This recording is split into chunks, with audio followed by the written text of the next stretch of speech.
All right, so we're going to do a couple of things here. What we're going to do first is we're going to do a demonstration of each of the three types of lines that you need to master.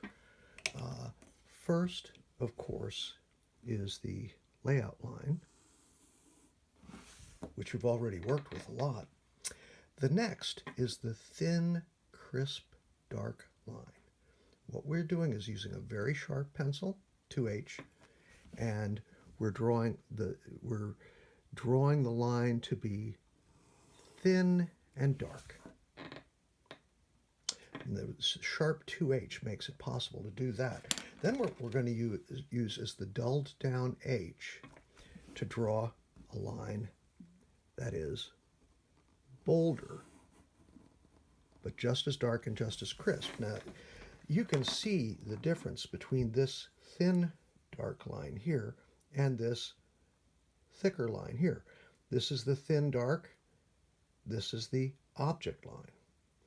Now, in your lines assignment, in order to practice and master these lines, you're going to be drawing a bunch of boxes in half-inch scale, and the blade, luckily, the blade on this drafting machine that I use is in half-inch scale. So I'm going to draw a 6-foot by 6-foot box with object lines.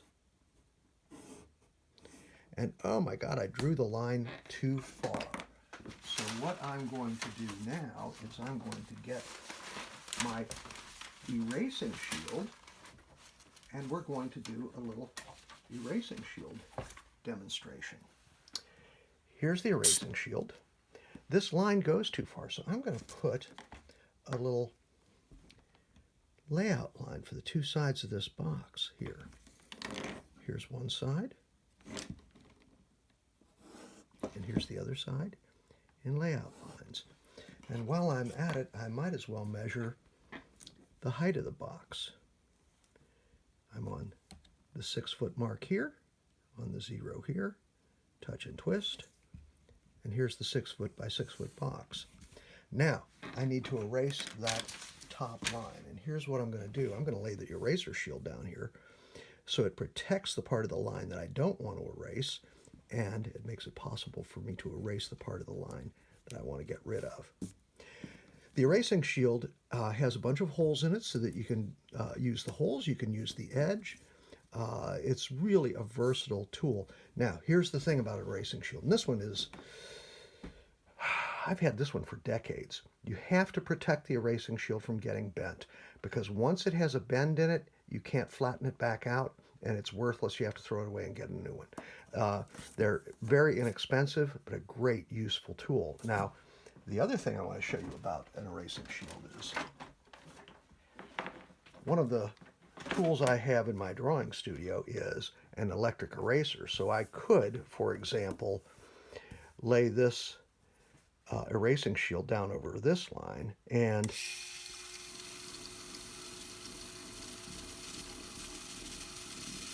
get rid of that part of that line without very much work. These are very hard to find these days. There isn't as much of a market for them as there once was. And that's why you have the pink pearl eraser and the white vinyl eraser, so that you can go ahead and erase by hand. Anyway, I thought I would show you that. So, okay, I've got this box laid out on top of the layout lines.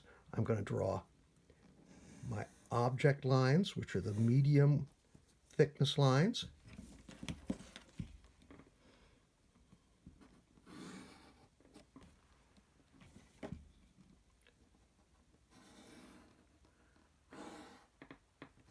All right. And let's say that what I need to put in this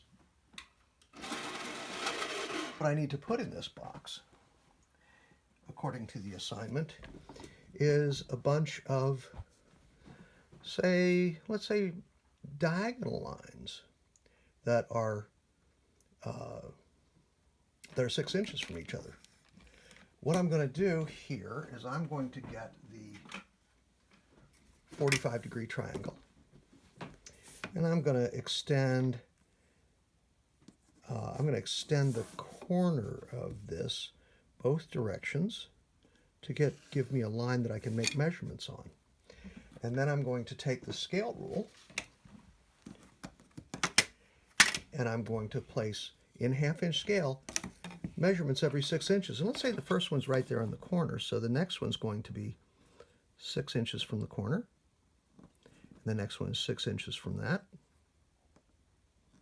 And the next one is 6 inches from that. Next one is 6 inches from that, etc. Until I've got 6-inch marks that span that entire size of the box. And then I'm going to do the diagonal lines. And let's say what I'm doing in this box are the diagonal hidden lines. Now, a hidden line is a thin, dark line with little tiny breaks in it. The breaks in the line create a code that we know it's a hidden line. So I'm going to make the line that goes here, leave space for a little break here, leave space for a little break.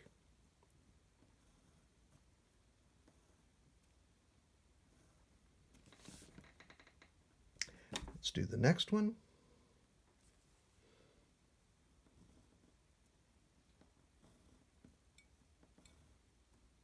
What I'm doing is I'm keeping those breaks really small because there will be times when I need to measure to that hidden line, and it's very difficult to measure to thin air. So I want most of the line to be lined with just enough of a break in it to create the code so that I know it's a hidden line. This is very straightforward. Keep a sharp pencil. Make sure you press hard enough to get a nice dark line that isn't fuzzy. It's nice and crisp and clear and easy to see, and there we are. And you can see the difference in the width of the line between the object line that we're using to outline the box and that thin dark line that we're using to make the hidden lines. All right, great.